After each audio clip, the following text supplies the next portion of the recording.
Good morning, New Brunswick. I'm Charlie Cradaville here with New Brunswick Today. Welcome to our series of interviews with candidates who will be appearing on your June 5th primary election ballot. We do this every election to inform you about the choices that you have. I'm happy to be joined today by one of the candidates who wants to be your next United States Senator, Mr. Brian Goldberg. Thank you for joining us this morning. Thank you for having me, Charlie. So, for people who don't know you, tell them a little bit about how you got to where you are today and what made you decide you wanted to run for such a high, prestigious office like U.S. Senate. Okay, so I've been running my family's decorative concrete business for the past 20 years. About the same amount of time that I've been involved in politics, though there's not necessarily a connection there.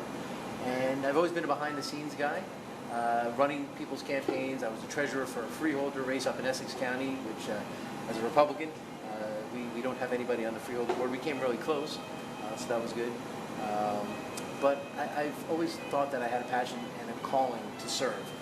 And unfortunately, with my family's business, I had to find an opportunity where it would make sense to leave the business behind. I didn't see how I could possibly juggle both worlds and do both the service that they deserve.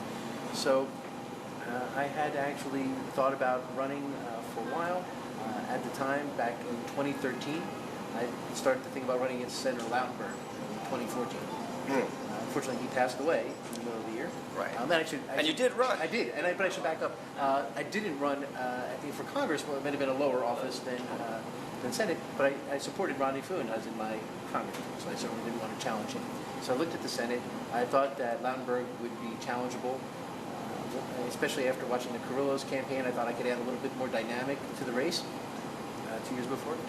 And so I tried to run in the 2013 election, but we had 1 week to get 1,000 signatures. I got 600 in 3 days. So not bad, but not enough. So we fell short. We spent a few months helping and hoping that Steve Flanagan would have dispatched Cory Booker, but when he didn't, I did throw my hat in the ring and I ran in 2014. And you came in third place, was it? Got 36,000 votes. I was outspent about 25-1 by the guy who got 42,000 votes. Yeah, not too far from behind the first place finisher there. What did you learn from that first campaign, and what made you think that you wanted to do it again this year? Sure. So, first thing I learned that I had a lot of support. People were very encouraged by my message of optimism. The tagline that I use is empowerment, not entitlement. It draws people in. It's a positive message, which we've unfortunately been branded for a long time as a party of no and a bunch of negatives. So with a positive attitude, I grew a base of support around the state of New Jersey. And I also looked at what had gone well for the two people who you said I came in third, two people placed ahead of me. I looked at what went well for them. And I took some notes on that, and I figured we could apply some of that knowledge to running this year against Menendez. Now, when Menendez went on trial and all the corruption stuff, it looked like we were even better handed a gift. So we started to organize, and I ran an exploratory campaign to see if it made sense. And overall, the feedback was very positive. So the middle of January this year, I did decide to pull the trigger. We set a launch date for February 1st, got the pieces in place, and on February 1st announced my candidates. So you're the incumbent senator, Bob Menendez, but you're not running against him just yet. You need to earn your party's nomination. You're a Republican. And so you're facing off with somebody else to decide who's going to be the party nominee. Tell me a little bit about why you're a Republican and how you feel about the current situation. You're a supporter of President Trump. You don't have any problems with the way he's leading the country right now? So let's take that on two different angles. As a party supporter first, and then I'll talk about the president. Sure. As a party supporter, I actually grew up in a very liberal community. I went to a liberal university. And I wasn't terribly active in politics, but certainly was being surrounded by liberal ideology and different perspectives. At some point, I think it was actually the Bush tax cuts in the early 2000s that I started to study the issues, and it made me lean more conservative. And once I started to dive in and research whether it's issues like gun rights or abortion or certainly fiscal policy, I found myself much more conservative than I had initially expected, coming from, like I said, a liberal background. So I focused on the fiscal message initially. The Tea Party wave in 2010 certainly got wrapped up a little bit in that. And that's when I coined the term empowerment, not entitlement. I like to tell the story. Did anybody ever tell you keep a little notepad next to your bedside table, you roll over the nights? I literally did that. I rolled over one night and I scribbled empowerment, not entitlement. And it became the focus for an entire campaign. So, to me, being a conservative, being a Republican, is about a positive message of optimism. I actually feel that one of my goals for this campaign, besides, of course, achieving office, is to spread a positive image of conservatism because I think we're attacked improperly. To me, it's all about individual liberty and freedom, but with the flip side being personal responsibility. And I define conservatism as being optimistic about people, that if you give them a chance, they'll find success. That if you give people options, they'll make the right decisions. And that if a neighbor is in need, we'll take care of each other. That, to me, is what being conservative is about, and I think that's a positive message to draw people. So that's why I'm a Republican. Is that what President Trump is about? So now, is that what President Trump's about? I think that the president, more than being conservative, is that he's an anti-progressive. And I think there's something to be said for that movement, because the progressives have been pushing our country in ways that are unsustainable. So he got in office, and frankly, I was not a supporter in the primary. Even in the general election, I was very skeptical. But since he's been in office, I've been very happy with not only with what he's accomplished, but the fact that how many politicians, actually do what they say they're going to do. I think that's a great model. I've been very clear about where I stand on the issues and what I'm going to do if I go to Washington. And I want to repeat what he's been doing, which is actually following through on that. And number two, who's become president and actually said, I'm going to give up power? You know, he says to Congress, here's DACA. It should never have been an executive order. You guys should legislate on this. If you want it to be a law, it should come out of Congress. He's cutting federal agencies. He's cutting regulations. These are things that are reducing his power as president because he understands that a smaller, smarter government makes sense. So yeah, I think there's a conservative backbone in the president for sure. And, Okay. and it definitely. And you think you're an even bigger supporter than your primary opponent of President Trump. My primary opponent, he keeps saying he's independent. He was pushed by some reporters last week to say something positive, and even being pushed, he really couldn't say something positive about the president. Whereas I feel that not only has the president been doing a great job, but it looks like the numbers are getting better and better. And by the time November rolls around, I'll be very happy to be running as a supporter of this. Okay. Now, what are the things that you would hope to accomplish if you do get a 6-year term in the U.S. Senate? What are your top priorities? So number one, as I said, I'm a small business guy, so I understand how important jobs in the economy is. If people can't work, if they can't take care of their families, they can't focus on anything else. So number one is making sure that we keep the economy on the track that it's on right now. I think some of the things that the administration has been doing have been helping us get there. I want to be an ally for that. And look, I run a construction company in New Jersey. While the past couple of years things have gotten okay, we turned the corner, let's say. For about a decade before, I knew what it was like to struggle the way that a lot of people in New Jersey have struggled and many still are. So I can relate to that. So more jobs, less taxes, critical importance, the economy is number one. Number two, strong national defense. I believe in American exceptionalism. I believe we need to make it clear that freedom and liberty is the right thing to do around the world. And so whether it's on the local level with law enforcement and first responders, or if we're talking about national level with active duty military or veterans, I'm a big supporter of national defense. And that also includes our border security. You know, people forget, when we talk about border security, people think about the border with Mexico, with Canada, but New Jersey is a border state. Between Port Elizabeth and Newark Airport, we're one of the busiest border states in the country. So making sure that we have a strong border hits home, and I want to fight for that. Number three, it's been very sad to see the attacks on the Constitution that have been happening lately and over the past years. And so pledging to protect and defend the Constitution is a top priority. Two ways that I can do that. Number one, I'll have the ability to vote on judicial nominees. And I've set two criteria. One, I don't want anybody who is not constructionist. If they're trying to recreate the Constitution, that's not something I feel should be on the bench. And number two, judicial activism is something I can't support. Look, in New Jersey, about 90% of our problems come from an activist judiciary on the New Jersey Supreme Court. Mount Laurel, which created the Council on Affordable Housing, and the Abbott decision that created the school funding formula. 90% of the problems we have on the local levels come from that. It was more legislative. They were the judiciary on the New Jersey Supreme Court deciding to create laws. So imagine if we had that on the federal level. So we fight judicial activism. You mentioned attacks on the Constitution. What do you mean by you're going to fight attacks? I said there are two ways that I would defend the Constitution. Well, certainly many more, but two priorities would be in terms of making sure we don't have judicial activism, because that undermines the Constitution, but also gun rights. I'm a proud supporter of the Second Amendment. I'm a proud supporter of gun rights. I believe that the idea of reciprocity makes sense across state lines. So I'd be supportive of that. When I get to and what do you mean by reciprocity? If you get a gun, it's like concealed carry permit, yes. You should be able to carry your weapon around with you in public here. The idea being that things like a driver's license. When someone who was licensed in Pennsylvania crosses the border into New Jersey, we don't make them sit down and retake their driving test and everything else. No, your license that one state validates is valid everywhere else. And it's protected by the federal Constitution.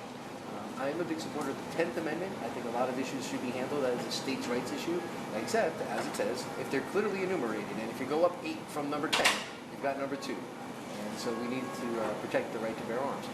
But what's interesting, I mentioned my liberal background, right, where I grew up and everything else. I grew up in a household where guns were so not allowed. I won a cap gun at a fair, and my mom threw it in the garbage. She said I couldn't even have a cap gun. And I never really was around gun culture. I don't own a gun. I'm not a gun enthusiast. I have fired a gun at this point in my life now. But I started, as I said, to study the issue, and I realized how important and fundamental to freedom and liberty it is, the right to bear arms. And so I became a proud supporter. I did join the NRA, and really hit it home for me the day of the Sandy Hook tragedy. You know, a lot of people that day sadly reacted and said we should take the guns away from everybody. I have 2 young daughters, and I went home that day from work. I gave them the biggest hugs you could imagine. And I said, you know, God forbid something like that would happen in their school or in a public place. I would want someone to be able to defend them. You know, putting up a sign that's saying it's a gun-free zone without limiting access or putting up metal detectors, it doesn't work. And I don't want to live in a society where that's the only way we do things, is that every time I enter a building, we have to go through metal detectors and everything else. I would rather know that there are people out there that are able to protect and defend us. So I'm a proud supporter. And certainly in New Jersey, gun rights have been under attack. There's a bill currently in the legislature right now. It looks like they're going to be voting on it next week after the primary, coincidentally. And I was the only federal candidate to show up in Trenton to testify against those bills. These are bills that would be more gun restrictions. In New Jersey, yes, more gun And so you're against that. You want it to be easier for people to get guns? I don't know about necessarily easier, but I think that everybody should have the right. And some of the things that New Jersey is doing, yeah, I think we make it ridiculously hard for someone who is trying to protect themselves, trying to defend themselves, or frankly, for any other reason. The Constitution is pretty clear. The right to bear arms shall not be infringed. There's no equivocation about it. Are there any things that you would like to see changed in the way of restrictions, like background checks being required? Is that something you would support if that bill came up for a vote? So there is a bill that's trying to help with some background check issues. There are some mental health issues that are related. You have to balance that with due process. And we can't just take guns away from people without providing them the due process of notifying them and letting them defend their position or explain what's going on. That said, there's a system right now where the states can input mental health information on people into the background checks. New Jersey is actually the second best state in the country in terms of the number of people, percentage of population that are listed in terms of potentially need to be flagged. But there are other states like, I think, Montana, where there are 8 people in the entire state that are listed, whereas New Jersey has, I think, several hundred thousand. So getting all the states to work together on that, sure. I think that could be it. Well, even if the NRA is telling you to vote no? Oh, yeah. And that's the thing. The NRA is not this boogeyman out there. The NRA agrees with these positions. The NRA is taking a position that that's okay to do background checks and that we can strengthen those rules and regulations regarding that. So I don't have a problem with that. What I do have a problem with is taking law-abiding citizens who are doing nothing wrong but trying to protect themselves, or for whatever other reason they choose to own firearms, and saying because of the actions of one madman or a person that somewhere is doing something terrible, they have to pay some sort of a price. They have to suffer, or literally in New Jersey pay a price, because New Jersey decided that one of the ways we're going to get around a problem, they wanted to outlaw certain types of guns or equipment on guns, and the problem was so many people had that already. What do you do for those people? Do you buy back their guns? Do you give them the opportunity to trade them in? And so they said, it's okay, you can keep it, but you have to register it as such, and you have to pay an annual fee.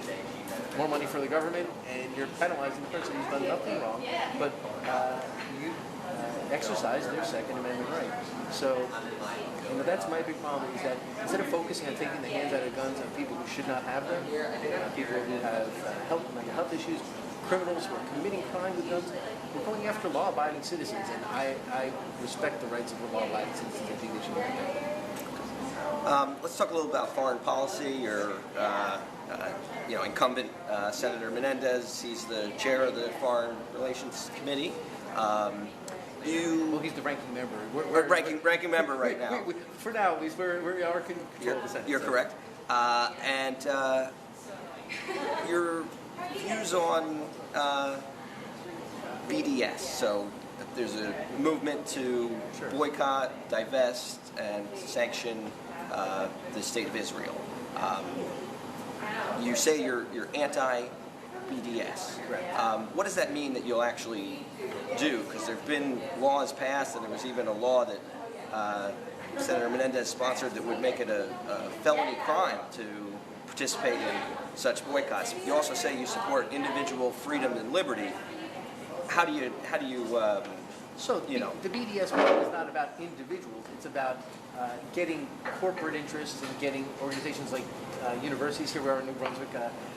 There's a big movement afoot at Rutgers to try to have a BDS for, whether it's the trust fund or for the school in other ways. So that is certainly where I'm opposed. And New Jersey did actually pass a law to prevent the pension fund from investing in any entity that supports.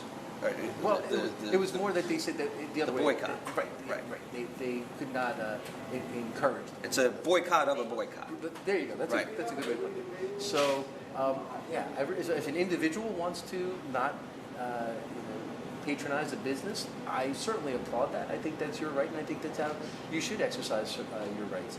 But trying to say that business has to, by matter of law, or push or promoting that, I think there's two sides of the coin, and I'm on the side that will stand up to the people. So if there's a place here in New Brunswick where people might be trying, let's say they're protesting and trying to get them to boycott, to divest, and sanction, I might be on the other side, saying that we should not. So they have the right to say what they want, but I believe that we have the right to support those businesses and show them, and entities, and show them that. Now, as far as the senator goes, it's interesting because you mentioned Israel, and while he has typically been a strong supporter of Israel, the more recent events, the Iran deal, right? A lot of people saw that as anti-Israel. Sure. What are your views on that? Well, a lot of people saw that as anti-Israel, and when it was initially proposed and drafted by the Obama administration, Senator Menendez actually, and I applaud him for this, he actually did fight against it. However, now that President Trump is trying to pull us out of the agreement, he suddenly changed his tune, flip-flopped 180 degrees, and said, no, it's a good deal, we should stay in it. So, not only does it speak lowly, I guess, that's the opposite, speak highly, that he is flip-flopping on the issue, but for all the people out there who are supporting him because he's strong on Israel, I would claim that he's not. I definitely oppose the Iran deal. I think we gave in. We got very little, if anything, in return, and I don't think that it's actually stopped them. I also think there's some interesting diplomacy going on, the way that the president does things. You've got other countries around the world. That's one way to put it. Right? Well, yeah. Look at North Korea. I've spoken in lots of rooms, and I actually will say, okay, show of hands. 3-4 months ago, who thought we were about to go into World War III with North Korea? You know, those tweets he was saying, we all thought they were crazy. But now, we're trying to figure out how to come to the table together, how to possibly get denuclearization. And even though we've hit a couple of bumps these past few weeks, Secretary Pompeo just yesterday was saying that this is a process. It's going to take a little while, but we all want to achieve the historic goals together. So, you know, this has been going on for 60 years, and nothing changed until Donald Trump showed up on the scene with some crazy tweets, and now here we are, and we may have peace on the Korean Peninsula. Again, I don't know that I could do diplomacy the way he does it, but am I going to give him the opportunity to continue doing it that way and support him in those efforts? He seems to be producing good results, so I'm happy about it. Okay. So you're not facing Senator Menendez yet. You have to win the primary on Tuesday. And the way it works is anybody who's a registered Republican can vote, as well as anybody who's not affiliated with a party. You can decide on election day to vote in that primary, and you have a choice between Mr. Goldberg and Bob Hugin. So tell us, what are your views on your primary opponent, Bob Hugin? He's widely seen as the front runner. He's a former healthcare executive, pharmaceutical executive. Kind of tight with Christie. He's former very Governor tight. Christie. He donated over $100,000 to Christie's presidential campaign, which, you know, I think a lot of people in New Jersey were angry that Christie was ignoring New Jersey and running for president, and here was Bob Hugin encouraging that to the tune of 6 figures in that piggy bank. So, you know, that's a whole issue in and of itself. You mentioned his career in the pharmaceutical industry in the middle of an opioid crisis. You know, here across the country, how in the world could we possibly put a nominee at the top of our ticket who is the face of the pharmaceutical industry? Last year, President Trump actually called a summit of pharmaceutical industry leaders together. There's pictures of Bob Hugin standing next to the president. Maybe makes him look good until you dive under and understand what he was doing there. They were there to try to figure out how to lower prescription drug costs. Well, he basically laughed at the president because last year his company, under his, look, he only retired this January, so he was involved in the operations. This is last year, not ancient history. They raised their prices on their top anti-cancer drug 3 times last year alone, to the tune of 14%, 9% the year before, and 11% the year before that. So while the president's trying to help lower costs of prescription drugs, Bob Hugin is there jacking the price up on cancer victims. It's horrible. There's the thalidomide scandal. I mean, people remember thalidomide from the 50s and 60s. It's causing these horrible, horrible birth defects. They turned it into an anti-cancer drug, which is, I applaud that. That's pretty impressive. However, the way they did it was illegal, and there was a lawsuit that they had to settle for $280 million because of the way that they went about doing that. Do you think Bob Menendez in the fall, if Bob Hugin is the nominee, might make hay of a $280 million thalidomide-related scandal? So you think the way Mr. Hugin ran the company that he ran was not a good sign for his leadership? I believe there was ethical questions there for sure. Look, the last piece of that puzzle is that the FDA just a week ago said, you know, one of the ways that you bring down prescription drug costs is you get generics on the market. And because of the way that the process works, the generic manufacturers need to get the original drug from the original manufacturers. They can't, for example, send you to get a prescription and then take it from you and reverse engineer it. They need to show that they got it from the original manufacturer. Because of that, the original manufacturers have to cooperate. Well, the FDA gets complaints all the time from the generic companies saying they can't get it from this company or that. So finally, they threw their hands up and said, you know what, this has been going on, this is horrible. We're going to publish a list of all the drugs that are out there where this is happening, who the manufacturer is, and how many complaints we've received. But guess which company was the worst offender by far? So, look, if I was hiring someone to run my Fortune 100 company, he might be great. But the problem is there's a difference between running a company where you have one specific goal, to make money for your shareholders, as well as the fact that the way that you hire an executive for your company, your competition doesn't really have the ability to come in and challenge that, right? When Celgene was hiring him, Pfizer didn't come in and try to shake that and keep that from happening. In politics, you have your opponents in the same field of play. They are there using your weaknesses against you to try to stop you. And he will be a very weak candidate, challenged by, yes, Menendez has his own issues, but so you will have 2 people at the top of the ticket fighting it out for who's the less of the worst, and the unaffiliated that we need to actually win are just going to stay home. Okay. So politically, that's his professional background. I wish I could challenge him on political issues, but unfortunately, I don't know where he stands on almost anything.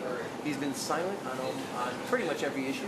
The two things I've heard him publicly state, and maybe you can fill me on if you know others, but he's pro-choice, where I am actively pro-life. I was actually endorsed this week by the New Jersey Right to Life organization. And he's for tax reform.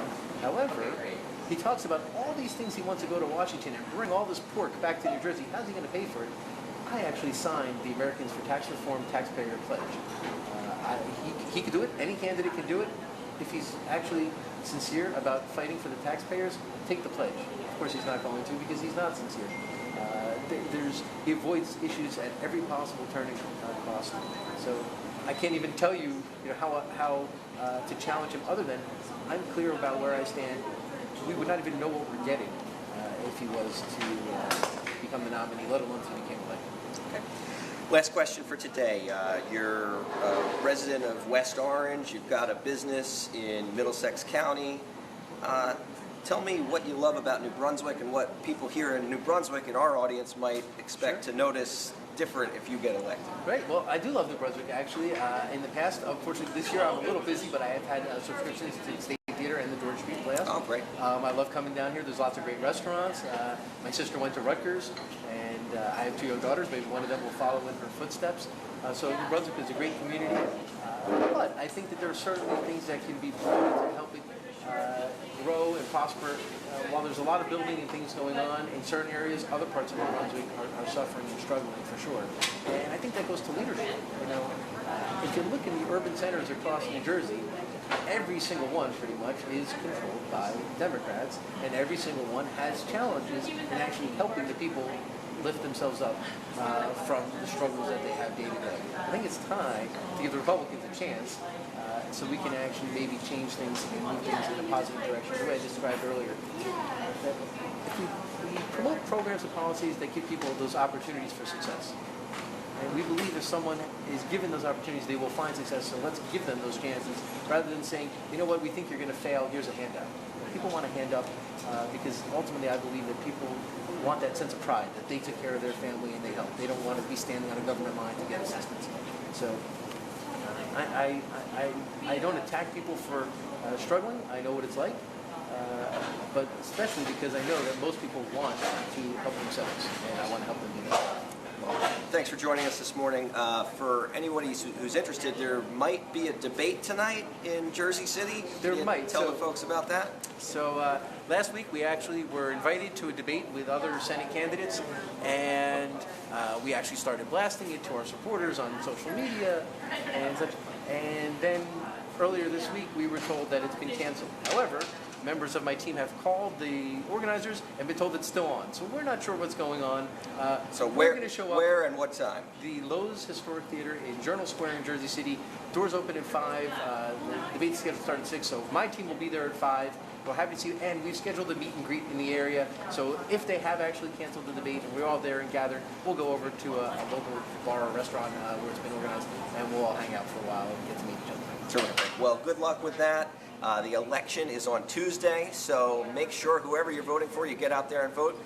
Today we were joined by Brian Goldberg, who wants to be your next U.S. Senator. He's running in the Republican Party primary. His opponent was invited, but was unable to join us. We are here at the Hidden Grounds Coffee Shop right here in downtown New Brunswick. Please join us if you want to meet the candidates. We'll be back in a little bit with another candidate from the other party who wants to be your next U.S. Senator. Thanks so much, Brian, and thank you for watching. Thank you, Charlie. Pleasure. Great day. Good luck.